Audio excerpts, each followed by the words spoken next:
Hello and welcome. My name is Steve Carreri, and today we're going to take a deep dive into the murky waters of the guitar wizardry of Ariel Posen. Let's see what nuggets we can appropriate from today's solo.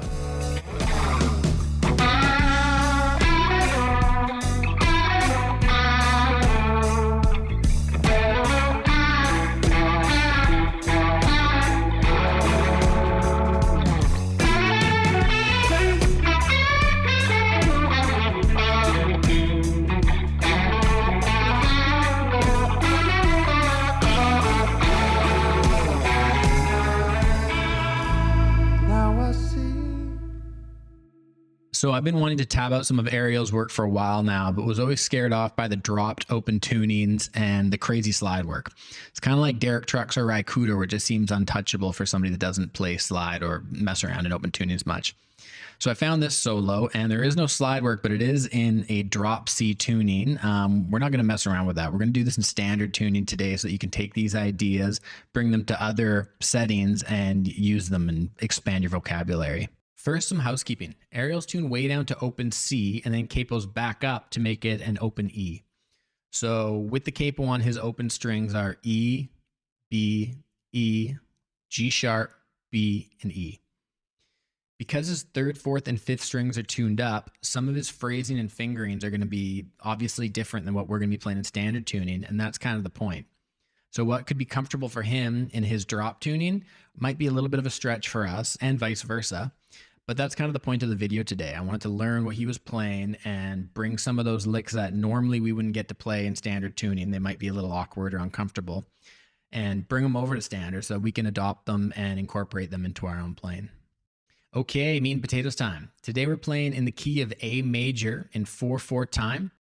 The first three playthroughs of the form are a single bar of B sus2, 1 bar of F sharp minor, and 2 bars of D. And on the fourth and final go through, we have 1 bar of F sharp minor, 1 bar of E, and 2 bars of D. Let's take a look at some of the more interesting parts of this solo.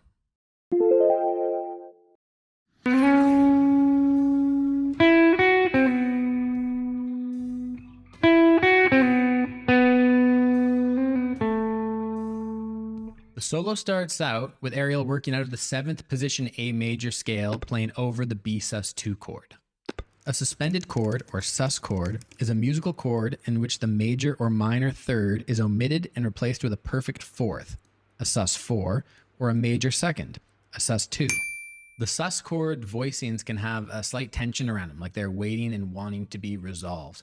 And when using a solo setting, like Ariel is using them here, it really jumps off the page and catches your ear. Ariel knows this and leans on the sus sound for the first 2 chords and doesn't let her ear off the hook until the final resolution on the D major chord.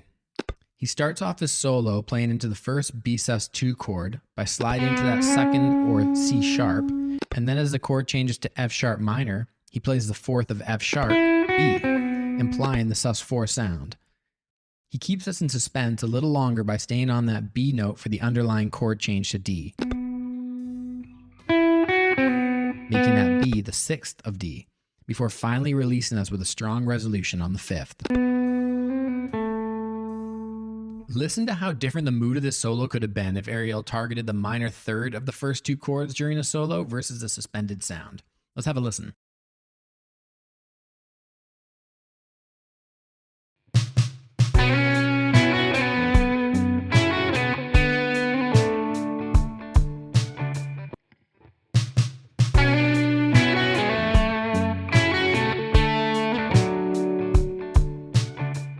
A totally different vibe and something to experiment with in your own playing. Try taking any 3-chord progression and targeting the second and fourths on the first 2 chords, and then resolving to a strong 3 or 5 for the remaining chord.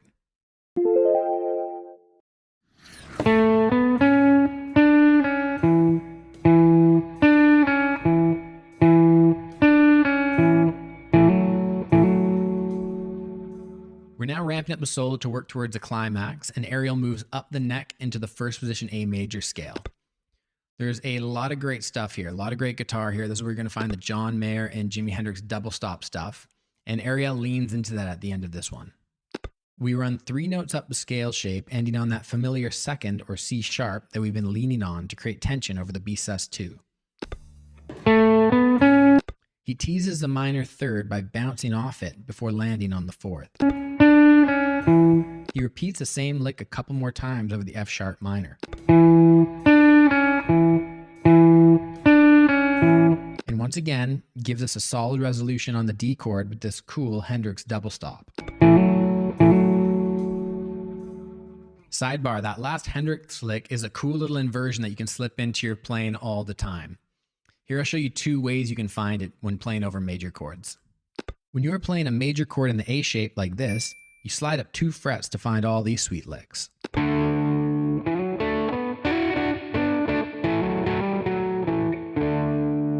When you're playing an E shape major chord, it's down 3 frets, like so.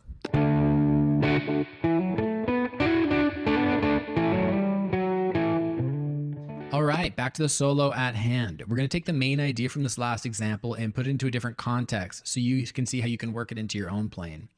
Remember, this is just an example and there's a million different ways you can play this, but what we're going to be doing is creating tension between the 2nd and 3rd over a minor chord while bouncing off the 4th. Check it out.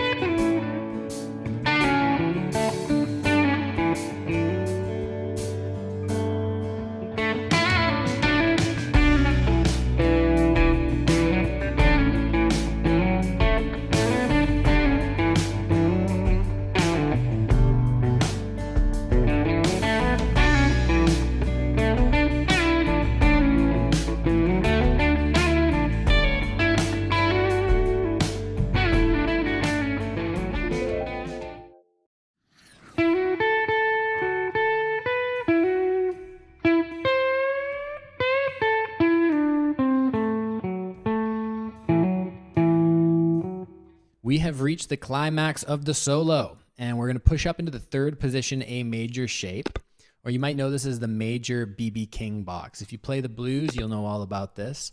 And here you're going to really notice the fingering. There's going to be some stretches and some weird stuff going on, but it's going to open up note sequences that you don't normally play or see, and that's what it's all about today. Beginning on the tail end of the D chord from the last bar, we get this great little hammer-on pull-off sequence leading us to the 5th of B. And as the chord changes to F sharp minor, we get our first big bend of the day. A full step up on the 13th fret to target the sharp 5th of F sharp minor being played under us, quickly followed by a half step bend on the 12th fret. This is where the fingering gets cool. After that half step bend, we have a run that looks like this. 10th fret on the B string using your index finger, then using the same finger, jump up a string to the 9th fret of the G string. Slide down to the 7th fret, then this funky flat 5 at the 10th fret on the D string. 7th fret D string, 9th fret A string, and as the chord changes to D, we land on the 5th of D. Finally, we echo that Hendrix lick on the A string, but without the double stops. Let's take this lick into a major blues setting and see what it sounds like. Check it out over this A major blues backing track. It works over the 1 chord and the 4 chord.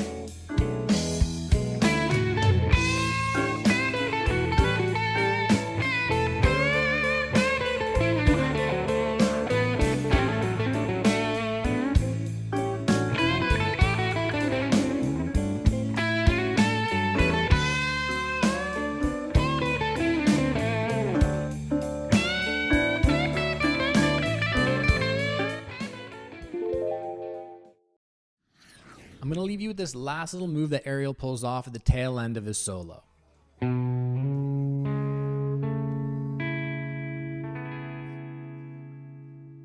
He uses this beautiful arpeggiated inversion of A major 7, where he slides into the bass note, the 3rd, then walks through the 7 and 1 before holding on the 5th.